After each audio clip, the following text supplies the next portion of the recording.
Assalamu alaikum wa rahmatullahi wa barakatuh. Welcome to Unity FM 93.5. I am Shalina. So hope you've had a great week.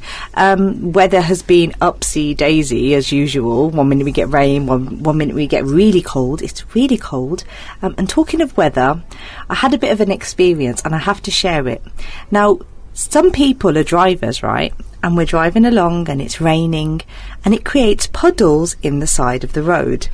Now, I genuinely want to apologise to whoever it was that I splashed on the way here. Like, honestly, I so didn't do it on purpose. And I felt really bad because I actually only realised I'd splashed him when I got further down the road. So, yeah, word of warning, please don't walk next to the end of the road when you know it's raining and stuff, because we feel really guilty. And I'm sure some people don't do it on purpose, but then I'm sure some people are really wicked and they do. Anyway, so I'm here at the studio with some guests as usual, and I'm very glad to say I have with me Sharon Thompson.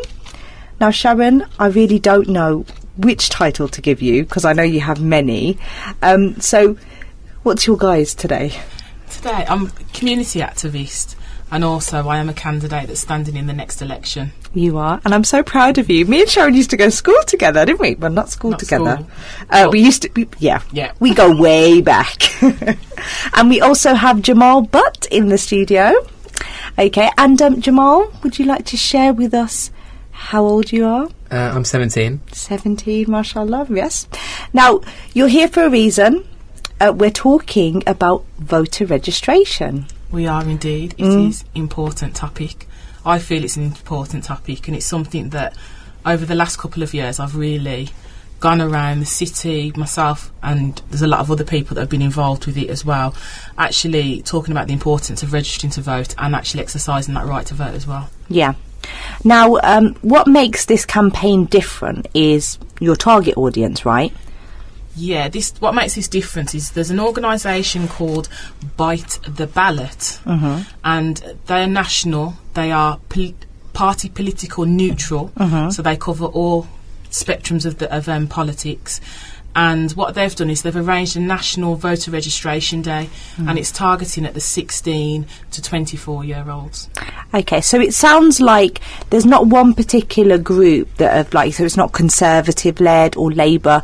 The objective is really just to motivate young people to get voting, right? That's right, because I think that age range of the ones that are hardest to reach when it comes to the ballot box. And it is important because obviously with the government cuts, you know, they've been messed about really quite a lot and they've been missed out. And they have really vocalised that. So this campaign is quite timely and it's a really good initiative. Now, Jamal, you would come under the young category. Yes, I would. Yeah.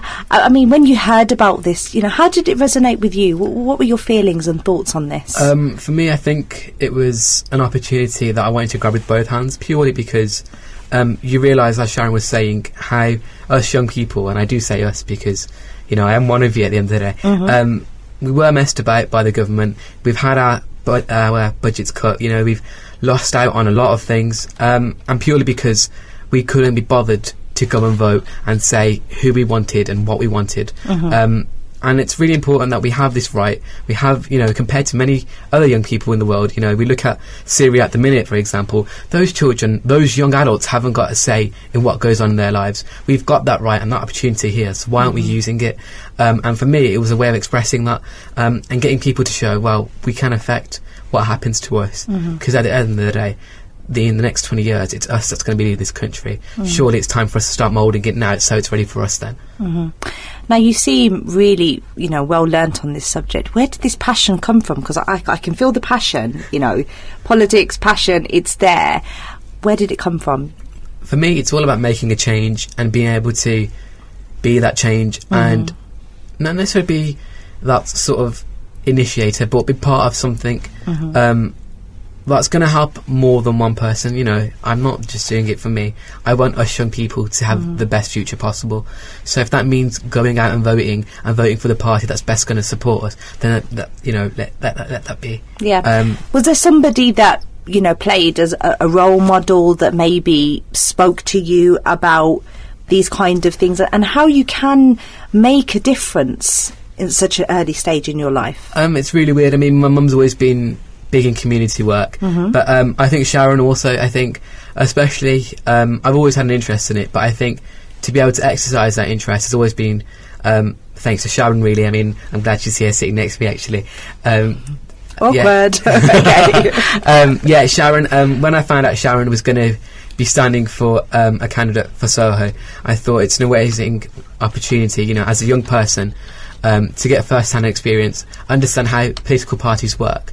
Not necessarily to make the most of it and use it, but to understand how it works. So when it comes to sort of voicing our opinions and my opinion as a young person, I know the best way to go and do it. Yeah. Now, Sharon, you know, is this something that you set out to do in terms of engaging young people, or is it just part of, you know, many things that you've done, or is it something you're actually passionate about yourself? Because I'm feeling a lot of passion come from Jamal, mashallah. It's really good. Yeah, I think I'm a community worker first before the politics, and I think that's, everybody knows that about me. So I'm really about sort of empowering young people, empowering communities. But the thing that I want to do with, obviously, the campaign that I'm on personally in Soho is that to bring young people along with me and to give them that experience of politics firsthand at a grassroots level and how that actually affects local people, because it's different from the policy that it is to actually executing it on a local level. I guess with Jamal, I've known Jamal for a number of years, and to have him on board, it's really great because it's seeing his passion and helping him to learn more, move forward. I think this age group is a target age group for myself. I would like to see more young people come out. They are the future of this country. But also getting that message out to people, really, in general, that a lot of people are saying, well, you know, is there any point registering to vote? Actually, I'm not really interested in politics. And I always say to people, politics, whether you say you're interested or not, you cannot run away from it. The price of your clothes is affected by politics. The petrol in your car is affected by politics. The food you buy, your education, the school you can go to, the price of a plane ticket, all of it is affected by politics. So you cannot continue to say that it doesn't have anything to do with you and then complain when the government do things when actually you was a part of that decision making that helped to get them where they are at this point in time. Yeah, it's almost like you're re-educating or letting people realise you've got the ability and power to, you know, you can't run away from the fact that you're actually going to be influenced by whoever is in government, but this is you know, the chance for you to be part of it. Now, where do you generally see people's train of thought shifting from? Because when I think of politics, I literally, before I started radio, I have to admit, I did switch off. It was just politics, me, no, don't do it.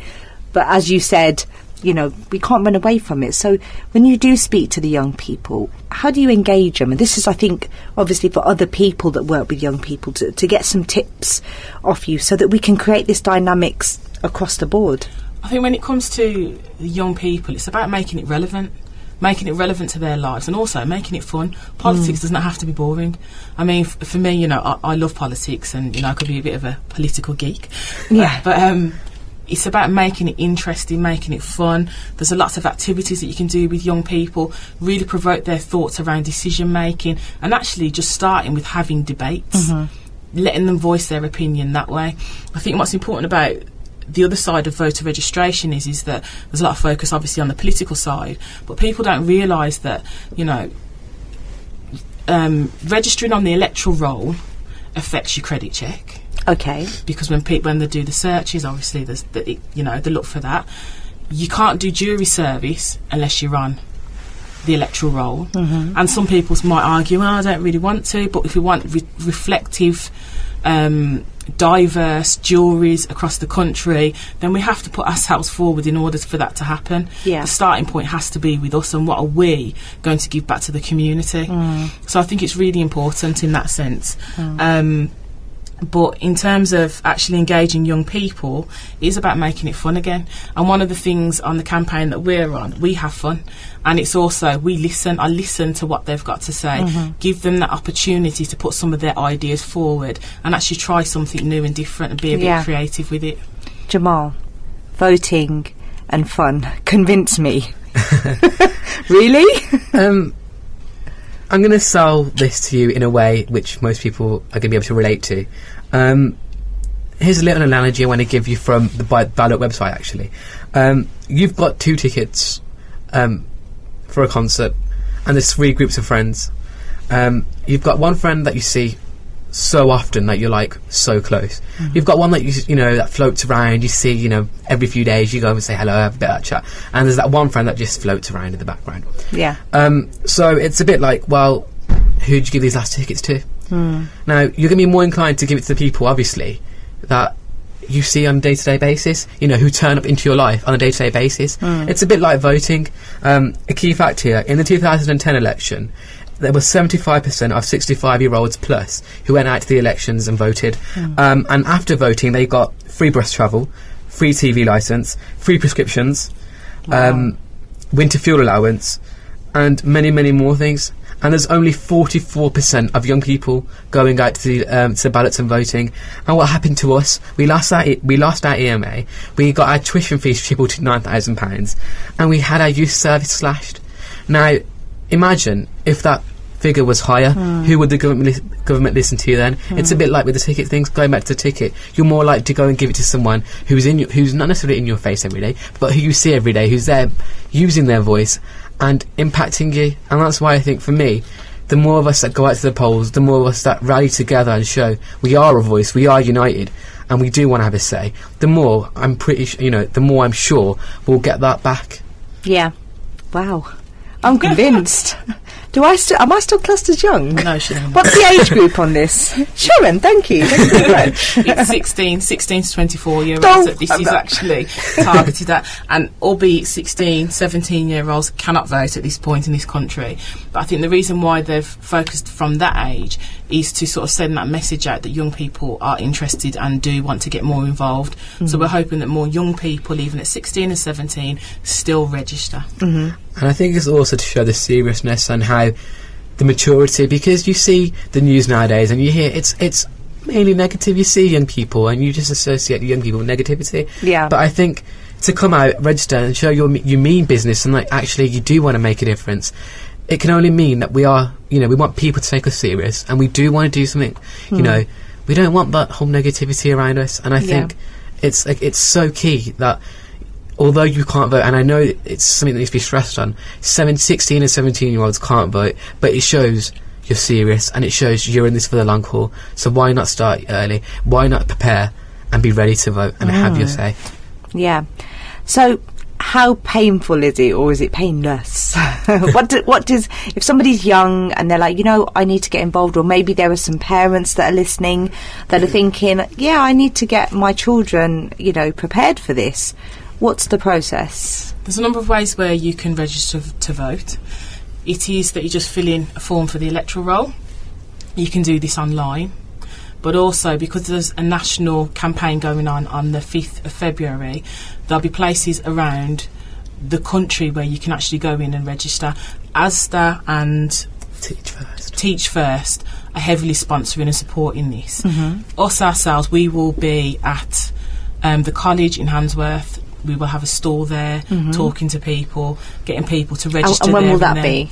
That'll be on the 5th of February. Oh, right. And we will also be out on the streets, door knocking and everything else, trying to encourage more people to come out. Yeah. So, but if you don't see people out and about, I would say the first point of call, go to the government website or Birmingham City Council website as well.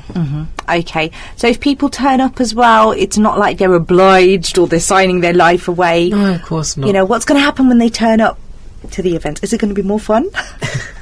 We love fun. We do. Turning up means, you get to talk to a number of people that we'll be hoping that we're helping out on the day. Enhancing your own knowledge of, obviously, we've got this show, it's great that we've got this opportunity to get it out there. But also for those who have missed the show or have been, didn't quite understand something, it's an opportunity for you to come and just talk to us. Ask us anything. It could be that you just want to know, so if I vote, what happens? Does it mean, just little things that you're not aware of, we can clarify those for you. And if it doesn't mean, it doesn't mean you have to vote, it doesn't mean you have to sign up, but it enhances your knowledge. And it may be in a few years' time, come another election, you're thinking, I'm ready, I want to make a change, let's go and vote. And I think it's important to say as well, registering to vote doesn't mean you have to go out and do it. What it means is you're giving yourself an option that you can do it. Because if you're not registered to vote and ballot day comes and you think, actually, I do want to vote, you've got no option. You won't be able to do it if you're not registered. So where would we start then? So let's say, because you got me interested now, actually, thinking about voting. There are so many parties, Labour and Conservative, and, and obviously we don't want to be biased now. I know Sharon's got an, affiliation with one. We're not going to mention who. But yeah, I mean, what would you say to somebody who thinks, you know what, I need to take responsibility now and really value my vote? Where do we begin? It's quite interesting because online, and don't ask me where the website is, but online there is actually some websites where you can do a survey and it actually tells you which party you're most closely aligned to in your thought process. Yeah. But I'd always say research it. Don't just go with what you know, but actually research the policies, research the person that's going up to be for elections, and see what really is closest to you, and contact them, speak to them, have a conversation, have a meeting, and work out what is your best way forward in terms of who you're aligning to. Yeah, wonderful. It's been brilliant having you both on the show. Jamal, I think you're a future ambassador. I really, honestly, isn't he wonderful? He is, and the great thing about this campaign is that there's a few young people that are working with me at the moment, and Jamal, it was kind of tasked that he was going to lead on this project and stuff, and he's done a really fantastic job. So we have a future leader here. Yeah, wow, I can so believe it. So Jamal, anyone who's listening, any young people that are listening and they want to follow in your footsteps, inspire us. What's your tips, to get motivated and be successful? To be motivated, I think it's having the attitude of, just the right attitude of knowing you want to do something, knowing where you want to be, not necessarily knowing where you want to be, but knowing what you want to do to help yourself and help others. For me, I can't stand seeing what state, things are in for us young people, and I wanted to be part of a group of people that go and change that. So my message to you young people out there is, come and join me and let's unite as one, and let's go and mould the country the way we want it, because at the end of the day we are this country's future. Yeah, excellent. And if anybody wants to contact either one of you, Sharon, if anybody wants to contact you, what's your details? If you want to contact me, I'm easily found on Facebook, Sharon Thompson. Also, you can email me at sohoactionteam@gmail.com. And my final message to young people is get involved. Just get involved. Don't watch things happen to you. Make things happen. Absolutely. Jamal, anything? Contact details, sorry? You can also get at me at Sohoactionteam @gmail.com.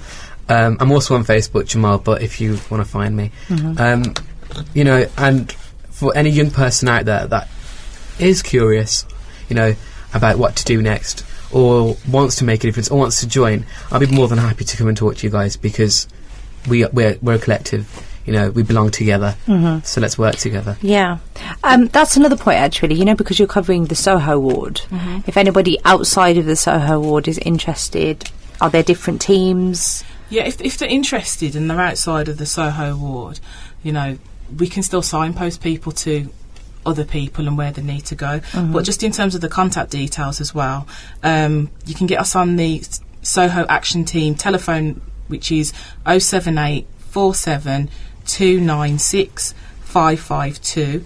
And for the younger people, we're also on BBM. So our PIN is 7C624B4D. Excellent. I'm impressed. That's what we need to do, isn't it, as well? I think a lot of the times when I meet people, they don't actually know how to connect with the people that they want to actually reach out to. So yeah, and BBM, was it? I don't even know. No, sorry, I don't know if I'm allowed to say, but that phone had to go. So yeah, but yeah, I won't go there. I might be in trouble. So yeah, anyway, lovely having you on. All the best. I'm sure it will be successful. Yeah, and obviously, if anybody wants to email any questions, we can forward it on studio@unityfm.net. Join me after the break, where we will have more interviews and more fun, inshallah.